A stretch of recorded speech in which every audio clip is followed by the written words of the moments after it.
Olá, boa tarde. Veja os destaques do portal da Assembleia de hoje. Lojas fecham em comemoração ao Dia do Comerciário. O Hospital Aldenora Belo realiza mutirão de combate ao câncer de mama. Você vai ver ainda na sala de entrevista, Juraci Filho conversa com Maria Inês de Oliveira, coordenadora da Central de Transplantes do Maranhão. E mais, presidente do Legislativo Maranhense, deputado Otelino Neto, é condecorado com medalha no Piauí. É agora no portal da Assembleia.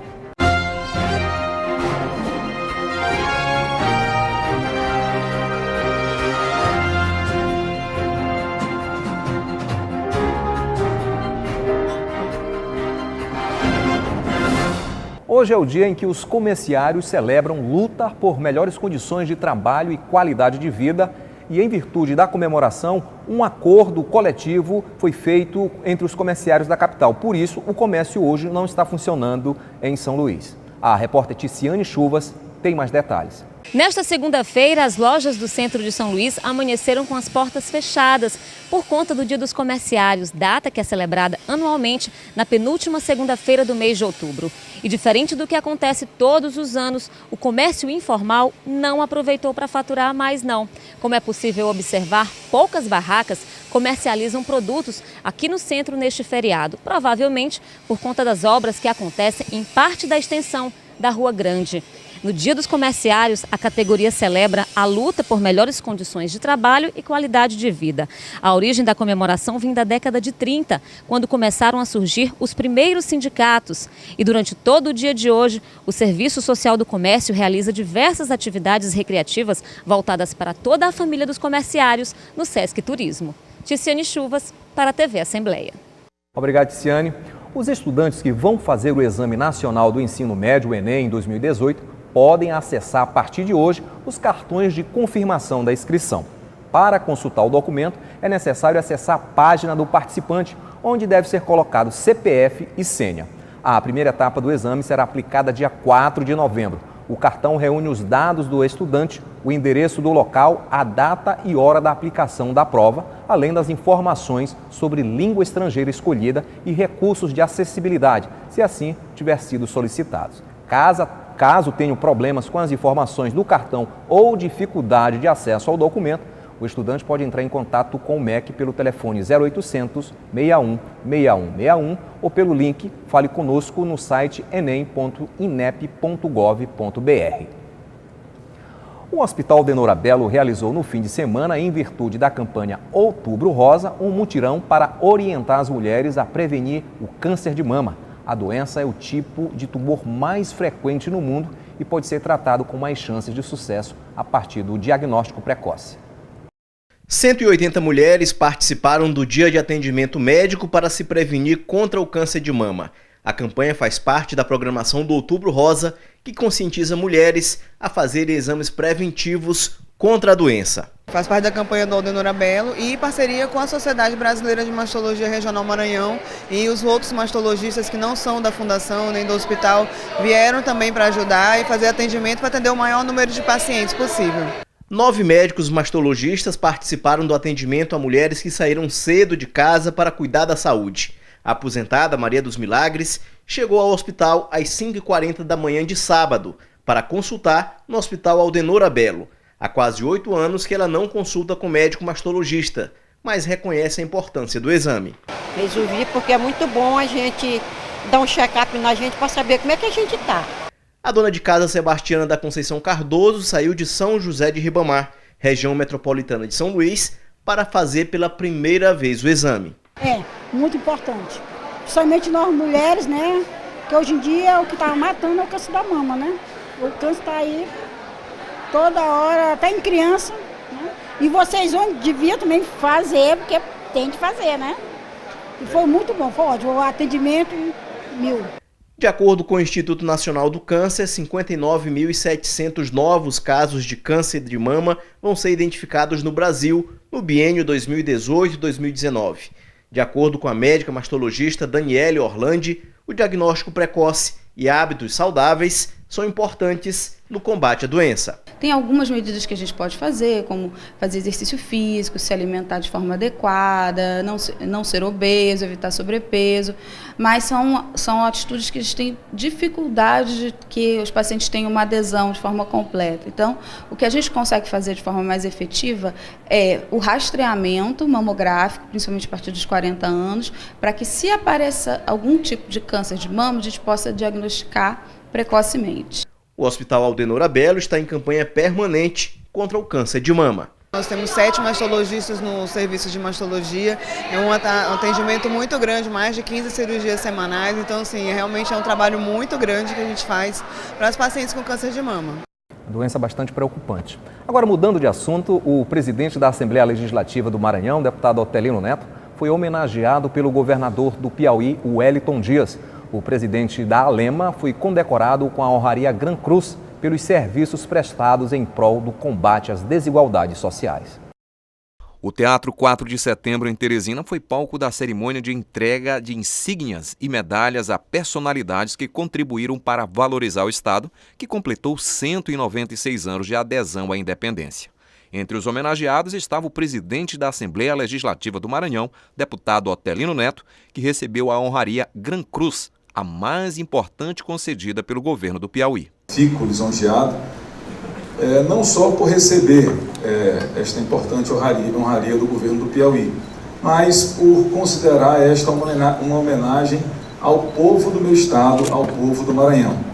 Povo esse que tem uma relação muito próxima com o Piauí. Prestigiaram a homenagem terra piauiense a esposa do deputado Otelino Neto, Ana Paula Lobato, que é a presidente do GEDEMA, grupo de esposas de deputados estaduais do Maranhão, e também a mãe do deputado, a senhora Iolete Maria Alves. Com muita alegria e reconhecendo que é uma homenagem ao povo do Maranhão, que é um povo irmão do povo do Piauí. Nós temos diversos problemas e diversas soluções em conjunto, e esse estreitamento de relações que acontece cada dia mais entre Piauí e Maranhão é bom tanto para a população, para os piauienses, quanto para nós maranhenses. O deputado Rafael Leitor também acompanhou a cerimônia, que valorizou o trabalho do Legislativo do Maranhão. A gente vê com muita importância, né, nosso presidente hoje sendo homenageado até pela irmandade dos dois estados, Maranhão e Piauí. Eu mesmo sou da cidade de Timon, aqui vizinho, e região integrada metropolitana do estado do Piauí. E retribuindo também uma homenagem que recentemente a Assembleia do Maranhão fez ao governador Wellington por todos os serviços prestados também à população do Maranhão. O governador do Piauí, Wellington Dias, reeleito em primeiro turno, explicou que a homenagem é um reconhecimento pelos serviços realizados em vários setores pelo governo do Maranhão, onde o trabalho do deputado Otelino Neto foi fundamental para garantir melhorias nos dois estados. A homenagem que fazemos aqui é importante. Nós fizemos ao governador Flávio Dino, agora ao presidente da Assembleia, deputado Otelino, que é muito querido, não é, pelo povo do Piauí, pelo carinho com que sempre lida com os temas que são comuns aos dois estados. E veja no próximo bloco, na sala de entrevista, Juraci Filho recebe Maria Inês de Oliveira, coordenadora da Central de Transplantes do Maranhão. O Portal da Assembleia volta já já.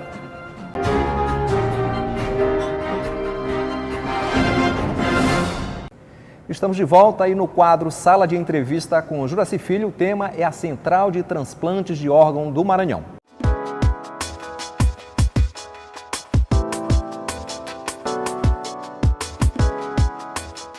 Olá, boa tarde. Que bom saber que você está com a gente no portal da Assembleia, dentro do quadro Sala de Entrevistas.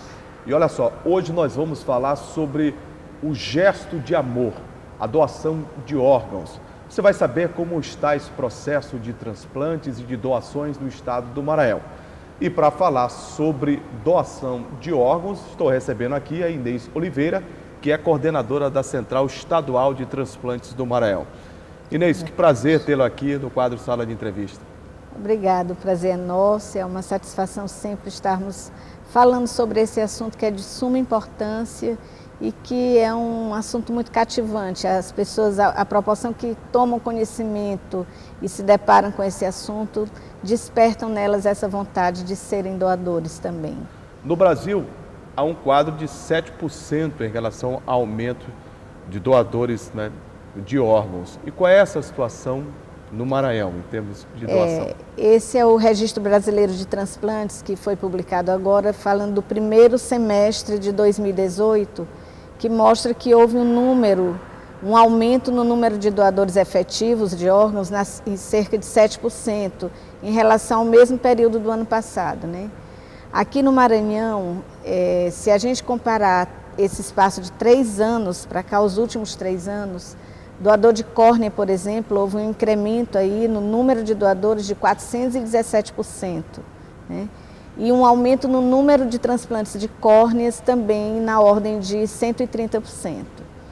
O transplante de órgãos, porque córnea é um tecido, não é um órgão, né? O transplante de órgãos ele já se restringe mais porque depende do paciente doador estar em morte encefálica.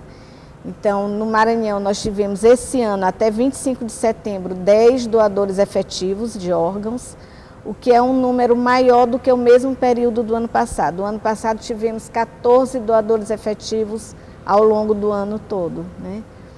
E ainda faltam aí 2 meses, ainda não fechamos o ano. Né?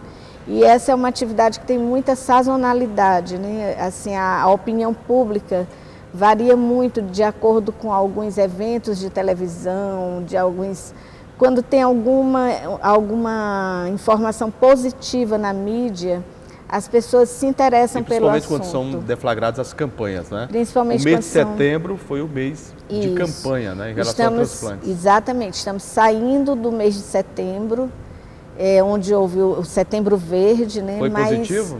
Positivo, porque tivemos muitas ações, esse ano bem mais do que no ano passado, e priorizamos ações educativas em universidades, né? E foi assim surpreendente, inclusive, a adesão dos alunos, principalmente dos cursos da área da saúde, né?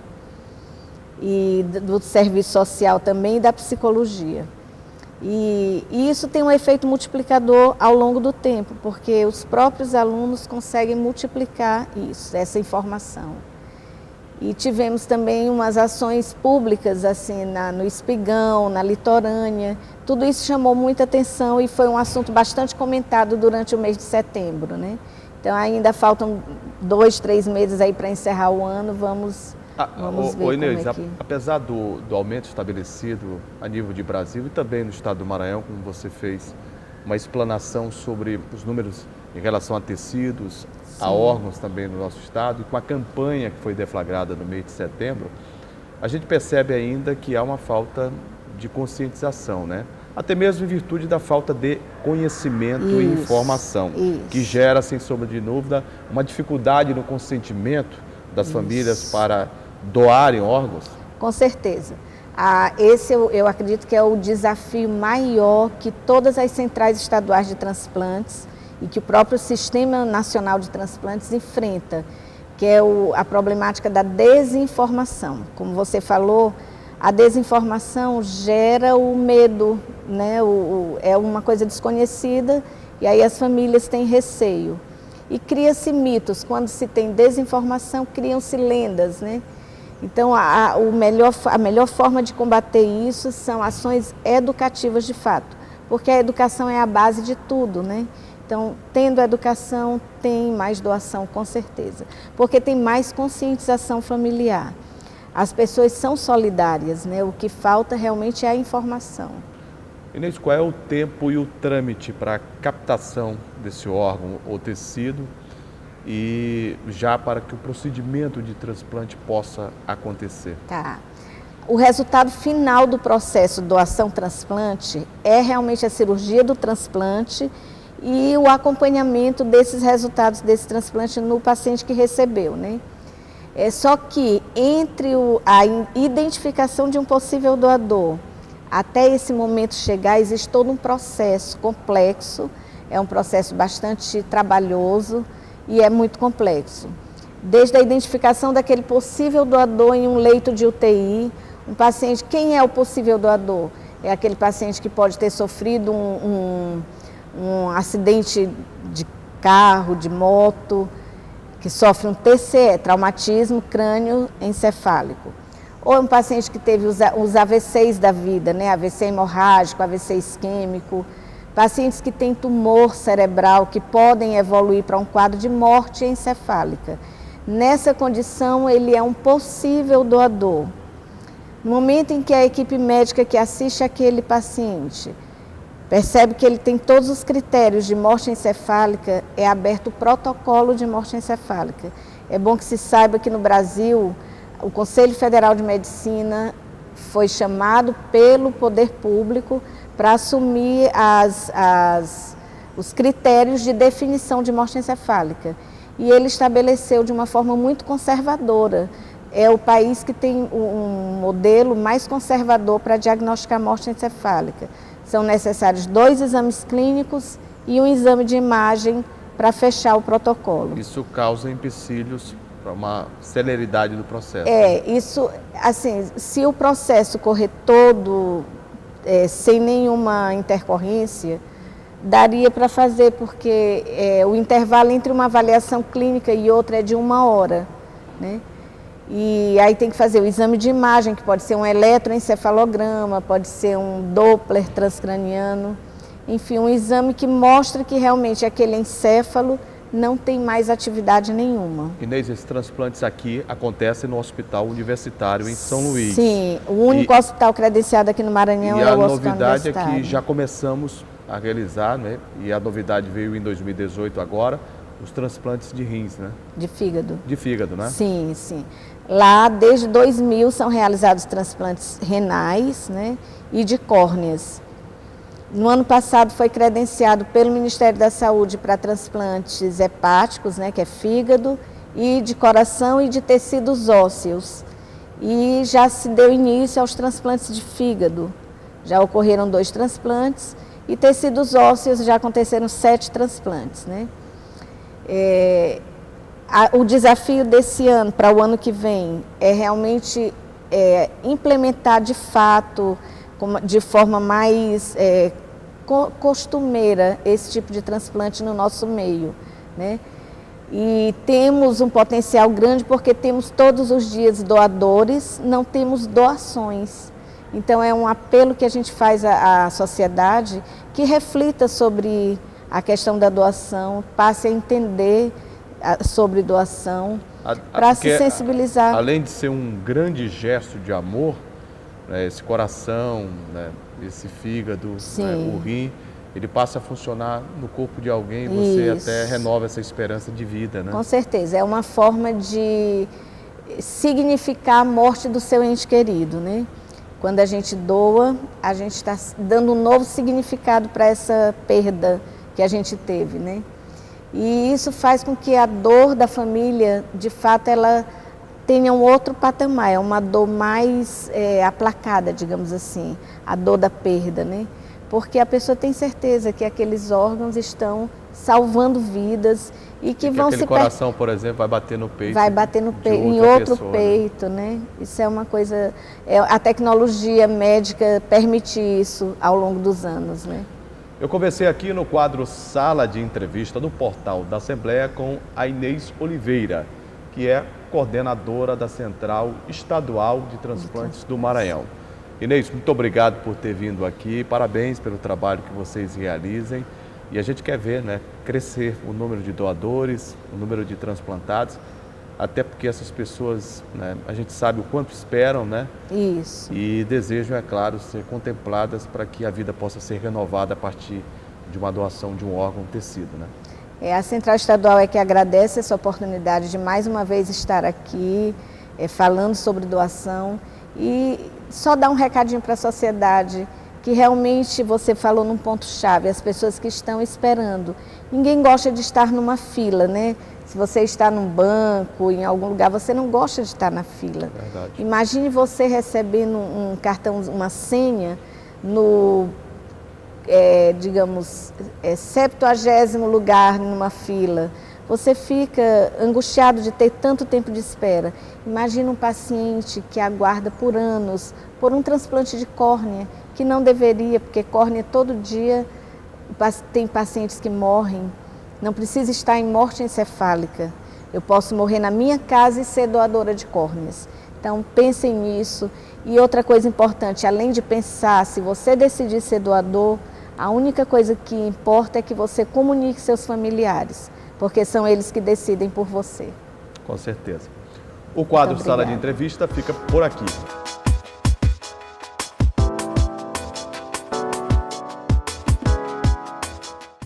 Estamos de volta e o assunto agora é cidadania. É que São Luís ganhou mais um posto de registro civil de nascimento. A ideia é reduzir os índices de subregistro no estado, que indicam que parte da população maranhense não possui registro civil. De acordo com o IBGE, esse número estaria estimado em 22,7% da população, ou seja, mais de 1 milhão de pessoas sem acesso à cidadania. A partir de agora, antes de sair da maternidade Nossa Senhora da Penha, as mães vão levar para casa também o registro de nascimento das crianças. A maternidade é uma referência de atendimento na região Itaquibacanga e funciona há mais de 20 anos. De 3 anos para cá, que a gente começou com esse serviço, e aí era um sonho que essa comunidade tinha há 23 anos, e aí agora a gente conseguiu realizar, né? A unidade é o 24º posto de registro civil de nascimento do Maranhão. As certidões são emitidas gratuitamente pela 2ª Zona de Registro Civil da capital. Com o objetivo de garantir, facilitar o acesso ao cidadão dessa criança aos seus direitos fundamentais, vacinação e etc. Tá? É uma parceria da Corregedoria Geral de Justiça com a serventia da 2ª Zona de Registro Civil e com a Diretoria Geral do Hospital Maria da Penha. Na solenidade, os secretários estaduais de Saúde, Carlos Lula, e de Direitos Humanos, Francisco Gonçalves, destacaram a importância do posto de registro civil nessa maternidade. Está facilitando o acesso para essas mães, para que elas tenham a possibilidade de efetivamente fazer o registro de suas crianças na maternidade. Junto com outros serviços que a gente acopla à maternidade, a gente vem cuidar da mãe e da mulher maranhense. Essa ausência da certidão de nascimento, e nós temos feito de 2 modos, através de mutirões nos locais mais distantes do estado e, ao mesmo tempo, da criação de uma rede de postos de registro civil em cada hospital, em cada maternidade, que realiza pelo menos 300 partos por ano, a exemplo desta que nós estamos realizando hoje. Para os pais, o posto de registro civil vai facilitar a vida de quem mora longe do centro da cidade. A gente não precisa se deslocar para ir para o centro, tirar o registro, e quando nasce aqui já vai sair registrado, aí é muito melhor. Tinha que ir lá no centro, lá no Benedito Leite, lá no cartório, lá tinha que pagar uma passagem para ir lá, facilitou muito mesmo. A Diretoria de Comunicação da Assembleia promoveu aos profissionais que atuam no Complexo de Comunicação do Legislativo uma palestra sobre educação financeira. Entre os temas abordados estavam análise de oferta de crédito e investimento, além de planejamento de finanças pessoais e familiares. Em uma sociedade onde consumir tem quase a mesma importância que respirar, a preocupação maior é com a banalização do consumo, que pode ter sérias consequências. Uma delas é o desequilíbrio financeiro comprometendo a renda familiar. Foi sobre isso que este educador financeiro tratou em uma reunião com servidores do Complexo de Comunicação da Assembleia Legislativa. A única forma para que a gente possa tentar mudar essa realidade de consumo desenfreado é através de uma boa educação financeira. Uma educação financeira começando nas escolas, uma educação financeira sendo trabalhada dentro de casa, sendo trabalhada também pelo governo. Por quê? É dessa forma que nós teremos um consumo mais sustentável, mais equilibrado e também famílias mais fortes. A palestra foi rápida, por isso a atenção foi redobrada. Afinal de contas, tempo é dinheiro, como dizem por aí. O educador financeiro mostrou que muito mais que uma atitude ou mero planejamento financeiro, as pessoas devem pensar em si e construir hábitos, como cortar gastos, poupar para multiplicar. A apresentadora do programa Ponto a Ponto da Rádio Alema participou da palestra e observa que controlar o impulso do consumo já é um grande passo. Saber que aquele dinheiro ele vai ser direcionado para algo maior, um planejamento de vida, uma casa, um carro, ou uma viagem dos sonhos. Então, se você for atrás do seu impulso, você vai deixando para trás seus sonhos. Para quem precisa de um ajuste financeiro na vida, aí vão dicas importantes. Quando você receber o seu salário, a primeira coisa que tem que ser feito é poupar. Por quê? Se você for esperar para primeiro sobrar, para depois poupar, nunca vai sobrar. Então você nunca consegue poupar. Então você primeiro poupa para depois pagar as outras contas. Então, primeiro você tem que valorizar você mesmo. Você passou todo um mês trabalhando. Então, não é justo que você não tenha, no final de um período, algo que você diga, esse é meu. O interessante é que, ao longo dos próximos 20 anos, a população está ficando mais velha, idosa. E nós temos que pensar hoje, como é que vai ser nosso futuro, daqui a alguns anos. E se você tiver apenas esse hábito de economizar ou de poupar R$100 por mês e depois fazer um investimento ao longo de 20 a 30 anos, você vai ter na sua poupança ou nesse investimento mais de R$1 milhão. Ah, outra coisa. Tenha paciência. É melhor ser disciplinado por alguns anos e ter paz no presente com um futuro garantido do que sair por aí gastando dinheiro com coisas que em pouco tempo não terão valor nenhum. Verdade. E as homenagens à criançada continuam neste mês de outubro. Dessa vez, o Transitarte, Núcleo de Arte do Detran Maranhão, preparou um espetáculo teatral com o tema Educação para o Trânsito. O espetáculo reuniu crianças de escolas da rede pública de ensino e foi realizado no auditório Neiva Moreira, aqui no Complexo de Comunicação da Assembleia.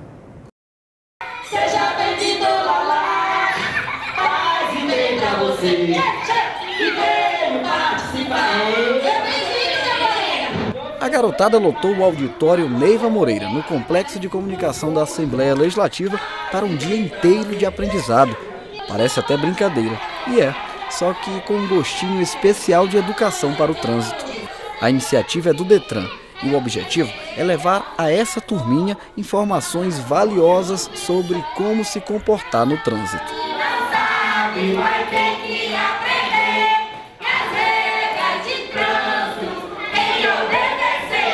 E esse ano a gente escolheu um espetáculo, Sabe Trânsito, exatamente para fazer com que essa criança entenda a importância de trabalhar do trânsito e a importância de levar o que eles aprendem conosco para os pais, para o dia a dia, para a vida.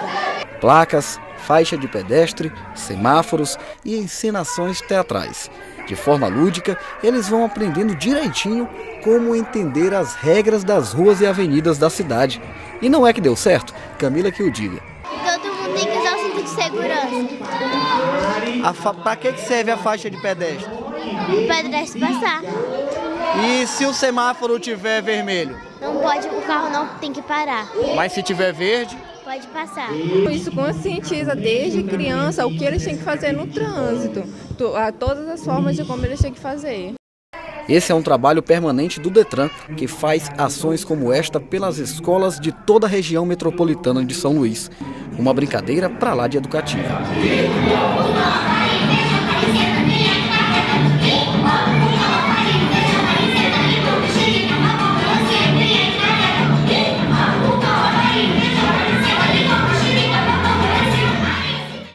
É brincadeira para tratar de uma coisa bastante séria.